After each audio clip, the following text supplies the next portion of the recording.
My name is Andrew Coate. I use he, him pronouns. And this is my last Sunday with you as your Director of Religious Education. So that's a thing.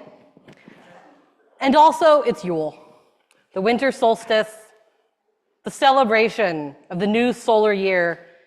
And we're going to celebrate. We're going to celebrate what we get to leave behind in the old year, what we want to carry forward into the new.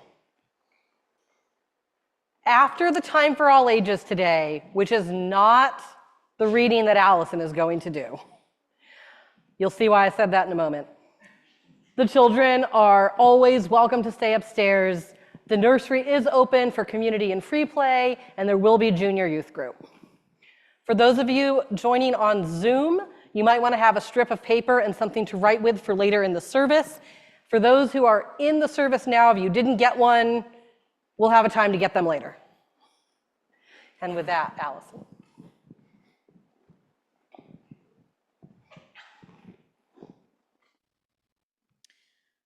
Our call to worship this morning is the shortest day. So the shortest day came, and the year died. And everywhere down the centuries of the snow-white world came people singing, dancing to drive the dark away. They lighted candles in the winter trees. They hung their homes with evergreen. They burned beseeching fires all night long to keep the year alive. And when the New Year's sunshine blazed awake, they shouted, reveling. Through all the frosty ages, you can hear them, echoing behind us. Listen. All the long echoes sing the same delight. This shortest day, as promise wakens in the sleeping land, they carol, feast, give thanks, and dearly love their friends, and hope for peace. And so do we, here, now, this year, and every year.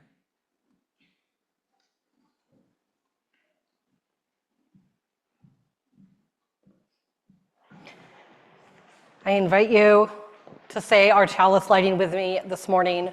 The words are in your order of worship and on the screen. We light this flame to invite a world of peace, where we heal the wounds, where we share what we have with one another, where justice is another word for relationship, and we listen for what love has to say. And now I invite you to rise in body or spirit and join in singing our first song this morning, Longest Night. The words are in your order of worship and on the screen.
Can I invite any children to come forward?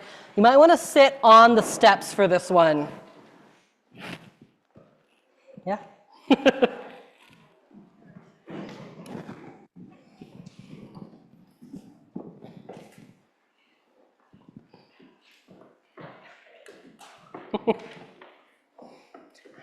Do any of you know what kind of tree this came from?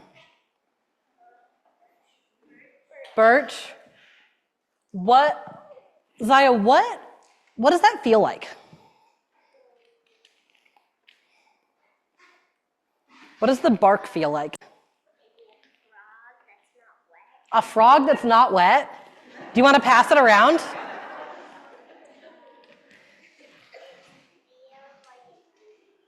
Like what? An onion.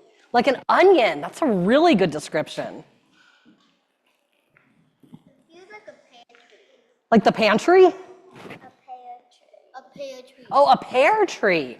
Oh, I don't think I've ever felt a pear tree. Chalky paper. Yeah, it comes off. Paper. So the bark of birch trees has actually been used as something for people to write on for a long time. What? It's like peeling paper. Yeah, it's like peeling paper.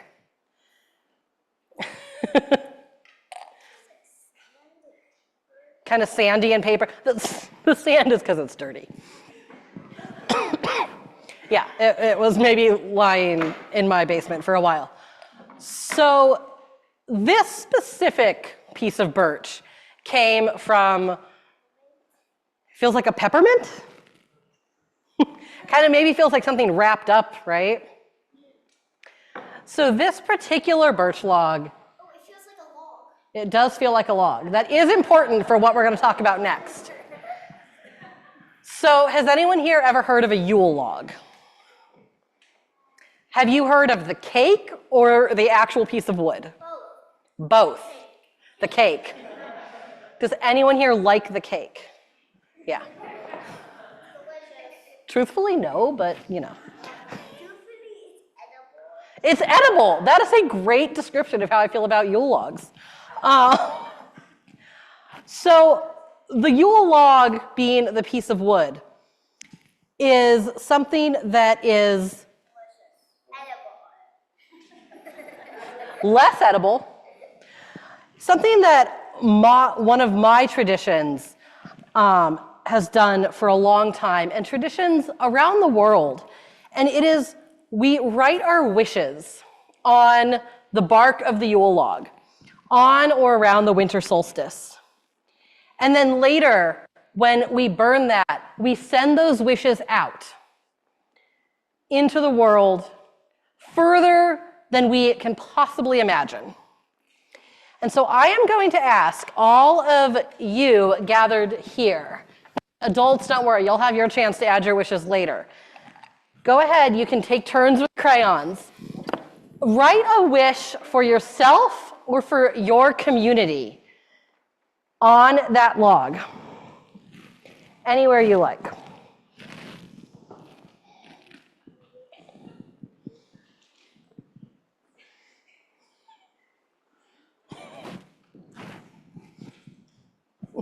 You can go up closer, I don't mind.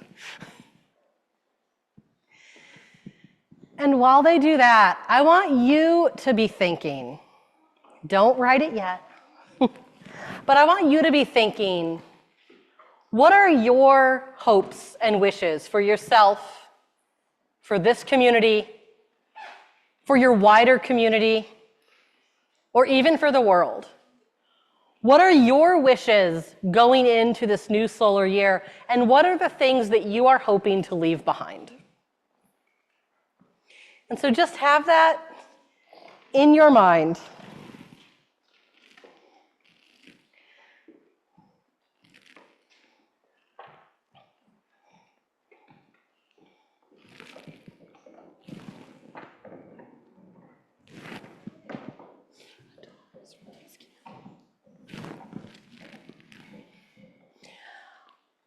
Once you have finished with your wish, just to make a little bit of room, you guys can step over toward the piano over there. Later, when we burn this Yule log, along with the Yule logs from different communities that I am part of, we will send these wishes for everything from peace to better baby dolls out into the universe. And now I invite the congregation to rise and join in singing our next hymn this morning, Dark of Winter.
So this year, my 5-year-old walked up the whole hill for the Solstice sunrise, all by herself. We didn't live here when she was an infant. When she was 1, it was still too pandemic-y. When she was 2, we had another infant, and so we each carried one kid in a baby carrier and then cuddled them almost the entire time at the top. The infant fell asleep. Age 3, absolute meltdown. We had a 1-year-old, a 3-year-old. We each again wore one of the kids, with our 6-year-old cursing her eldest child status. Both younger kids were sobbing most of the way up and continued sobbing at the top of the hill. They could not be persuaded to stop, even with snacks and a fire. We left our oldest at the top to sing up the sun for our family with some friends, and we walked back down. I sat with a 3-year-old cuddled in blankets in the back of the van, watching an animated read aloud of Little Blue Truck on repeat on my phone. My co-parent took the infant into the common house to nurse, where he eventually fell asleep. Last year, we managed to stay at the top of the hill. The now 4-year-old doing her part to trudge up a little, mostly being carried still. And this year, my newly confident kindergartner, she walked up that hill and slipped, and she got back up, and she walked some more. And when we got to the top, she rolled around in the snow and dug with sticks and joined in some of the songs that she knew. And it was time to go back down. She decided the best method would be body surfing. We did have sleds with us, but no. body surfing. She had an absolute blast. Earlier, a couple of minutes ago, Allison read The Shortest Day to us, a poem I hear and see dozens of times every December, and every December I love it. I even had a little bit of a hard time asking Allison to read it because I wanted to do it. I love it for what it says, with all of its beseeching fires and long echoes. And finally, at the end, the chance to say together, "Welcome, Yule." When I was dithering about what exactly I wanted to talk about this morning, I was stuck. It's Yule, and I knew I wanted to drag or invite you, depending on who you are, through one last pagan-ish thing. It's my last Sunday here for at least a while. And it's the end of the year, with all that that entails for everyone. I put the question out to a few friends, some from seminary, some not. My friend Irene said, "You talk about the word Yule, J-O-L, the etymological root of Yule. It is so old that it has never meant anything else. Our celebration of this moment of light in the darkness stretches back so far that even language holds it." Irene is very smart. But that clung to me over the next couple of days. A word older than written language. Maybe it's changed slightly in pronunciation or spelling as writing systems have changed and evolved. But the word itself has maintained the same meaning. I wanted to know more. So it turns out there's this subset of linguistics focusing solely on when words branched off into distinct new words called glottochronology. It is a big thing among another group of people, or a group of people called lexicostatisticians. And there are a few words that those lexicostatisticians find very few, if any, branches in the root word. Some of these words are moon, tongue, root, belly, smoke. So many of these words, and there are lists of them, are visceral, universal in experience and knowledge.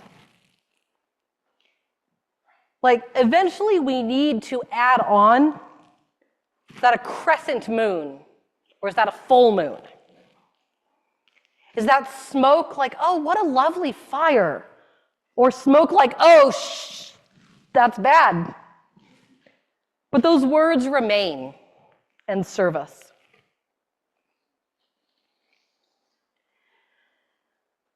The phrase, "what is remembered lives," does a lot of heavy lifting in my communities. What is remembered lives. What we carry with us and speak out continues to be real and held inside us and in our communities. None of you have ever climbed that Solstice hill with me, but you've all heard about it at least once, and in some cases, quite a few times. Many times if you've spoken to my children about it, who do not enjoy this facet of our spirituality. Now, logically, I know that the sun will return. whether or not we climb a hill and light a fire and sing the same songs while shoving snacks into our confused toddlers' faces. But what is remembered lives. And remembering that the sun, the happiness, the lightness will return again in some way, no matter how dark it may feel, calls us back to join in community, to light that fire, to sing together, to say in community, when things are dark, the light will return.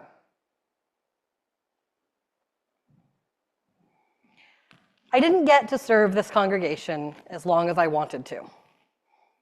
My life changed in unexpected ways, and it just was no longer sustainable.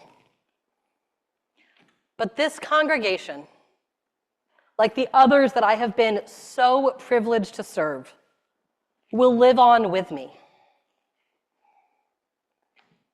The song that we sing at the end of service, "This day we come once more together," will mingle with all of the special little pieces of other congregations.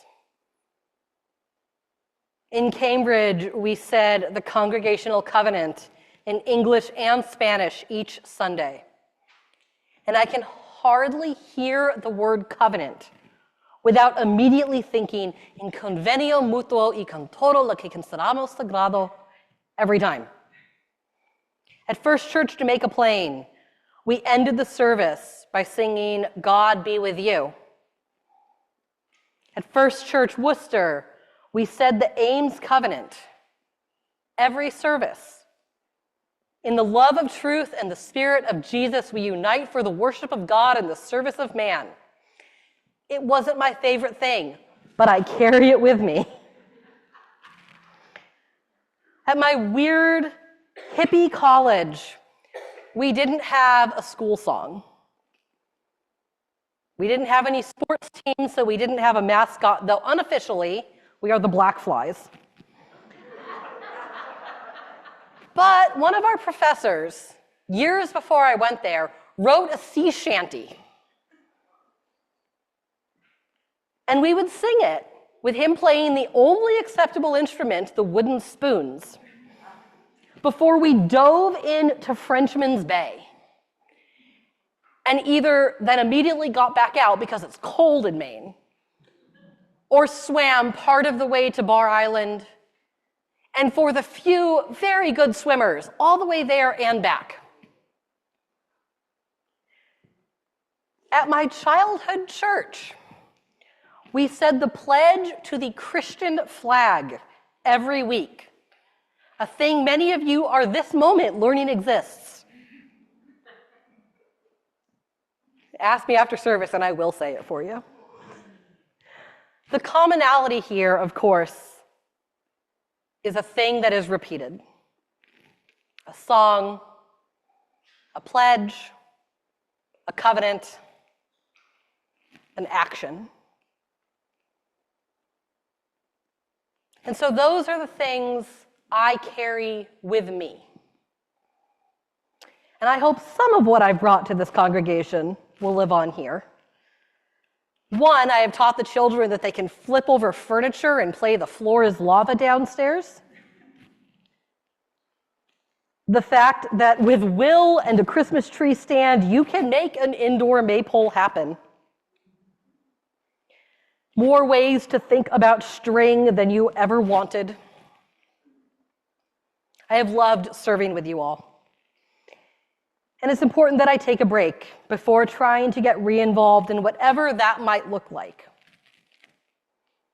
The leadership here, both professional and lay leaders, are a wonderful resource going forward.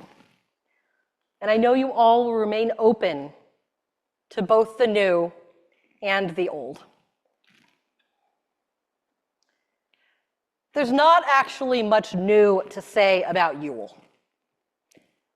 We can always try to put a new spin on something, and of course, where you are, your own life circumstances, change how things feel at any given time.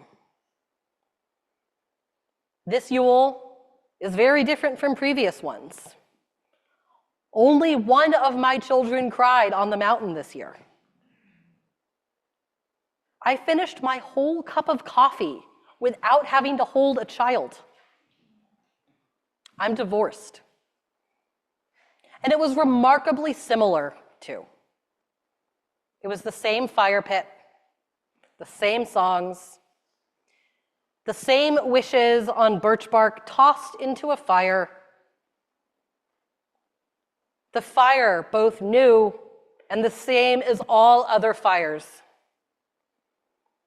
Children terrifyingly sledding down a not super safe hill with a swamp in the middle.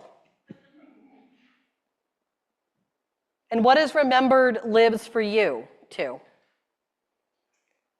Your family traditions held close, even if they no longer make sense. You might have heard the apocryphal anecdote about cutting the ends off the ham. Does anyone know this? Rachel, okay, well. This story goes that there was a young girl who was watching her mother prepare the Christmas ham. And she saw her slice the ends off before placing it in the pan. And she asked, "Why do you cut the ends off?" "I think it absorbs the juices better, but I'm not sure. That's just always how Grandma did it. You can call her and ask." And so the young girl calls her grandmother, who says, "I'm not sure. That's just how my mom always did it, but you could call her and ask." And so the young girl does. She calls her great-grandmother, who says, "Well, I never had a pan big enough to fit it, so I had to cut the ends off to make it fit." Sometimes we do things that make sense. Sometimes we do things that we acknowledge make no sense.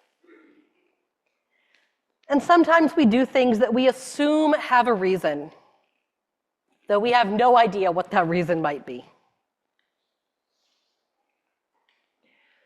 When you walked in this morning, it was my hope that you would have picked up a little strip of paper.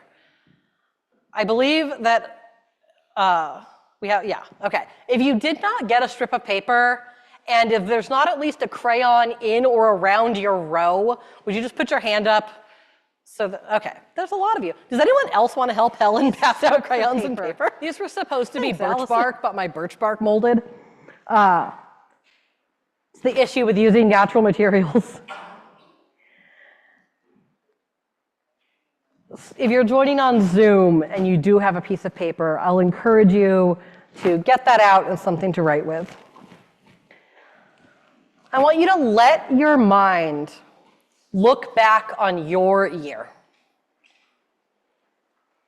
That could be the year that you personally have had, the year in your family, in one of your communities, this community or another one. What is your wish to carry forward into this new year? What is it that you want to remember and therefore to live? In just a word or two, write it on your strip of paper and sit with it for a minute. And when you're ready, you can carry it forward and place it in the big wooden bowl. Later, I will take them and send them out in smoke to the universe to live and be remembered far beyond the walls of this congregation.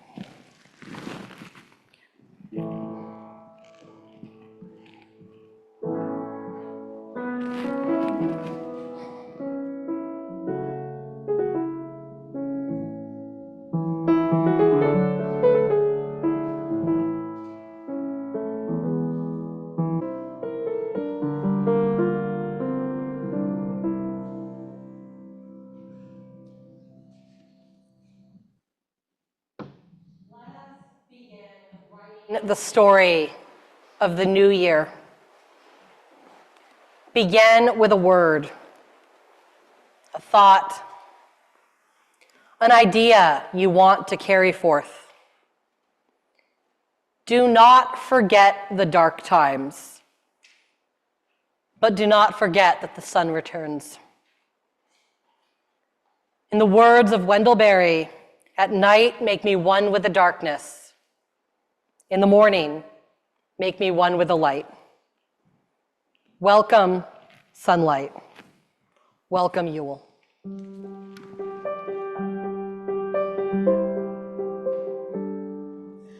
Let me come in and share your light, for I'm without a friend tonight.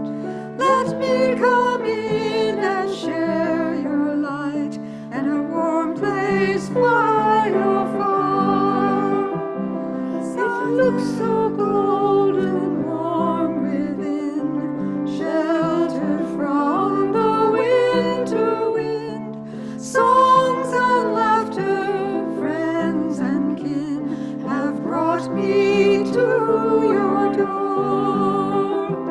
Let me come in and share your light, for I'm without a friend tonight.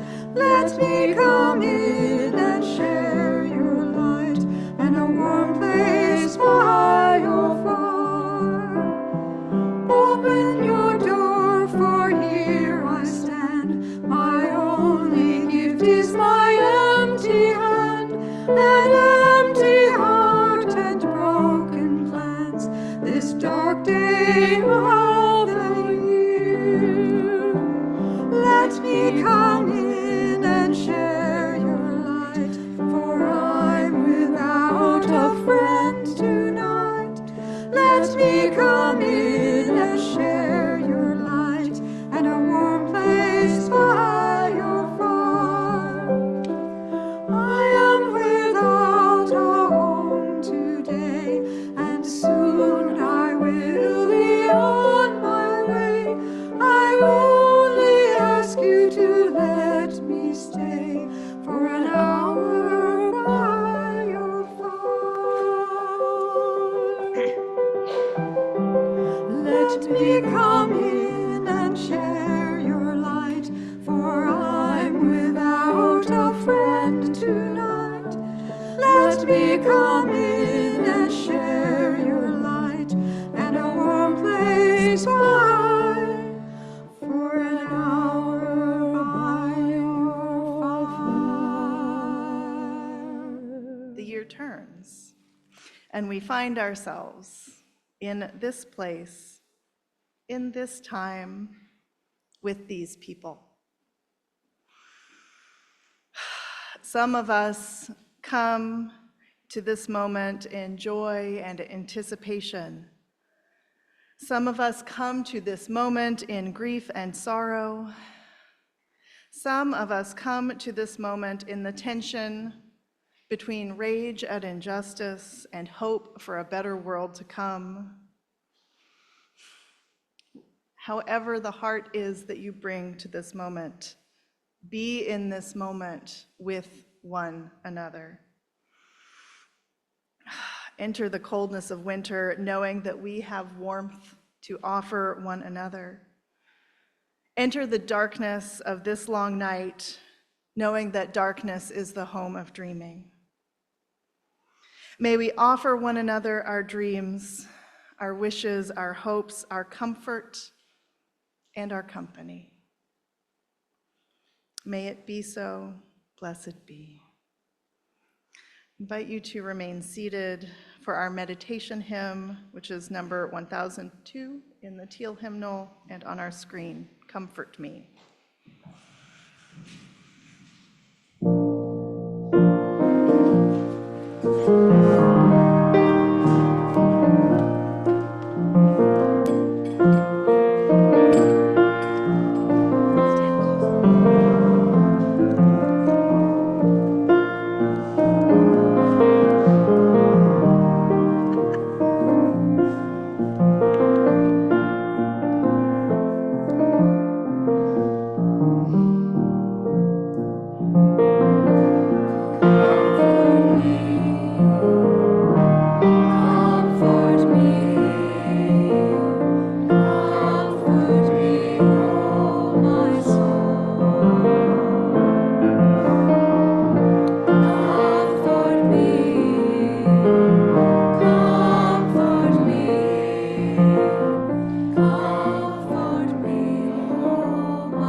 oh my soul.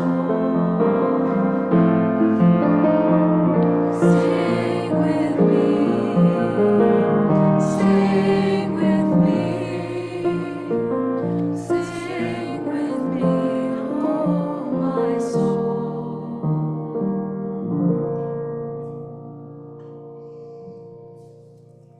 We extinguish this flame, but not the light of truth, the warmth of community, or the fire of commitment. These we carry in our hearts until we are together again. Now that the chalice is out, let me don my gay apparel. Okay, so as we've said, this is Andrew's last Sunday as our Director of Religious Education, and we are not going to get all mushy about it in here, okay? Right? Instead, please come to a very special social hour following the service. We are celebrating Andrew's time with us by having Ice Cream Sunday. I know you all woke up this morning wanting ice cream. Please join us. Allison, and thank you so much to Andrew for a beautiful solstice service.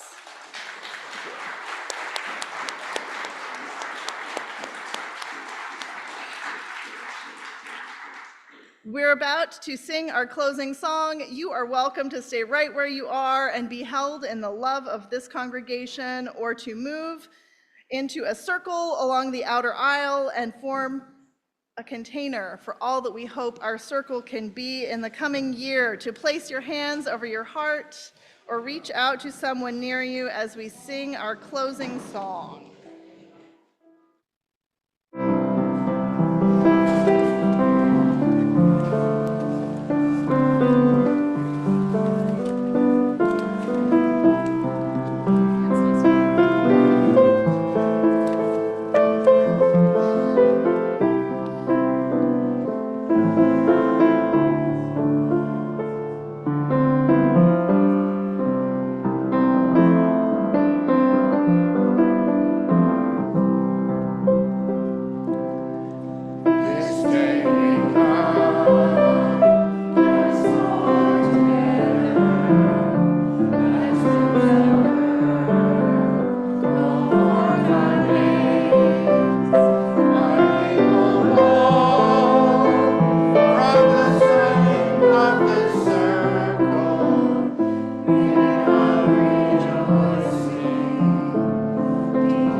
This is the solstice, the still point of the sun, its cusp and midnight, the year's threshold and unlocking, where the past lets go of and becomes the future, the place of caught breath, the door of a vanished house left ajar.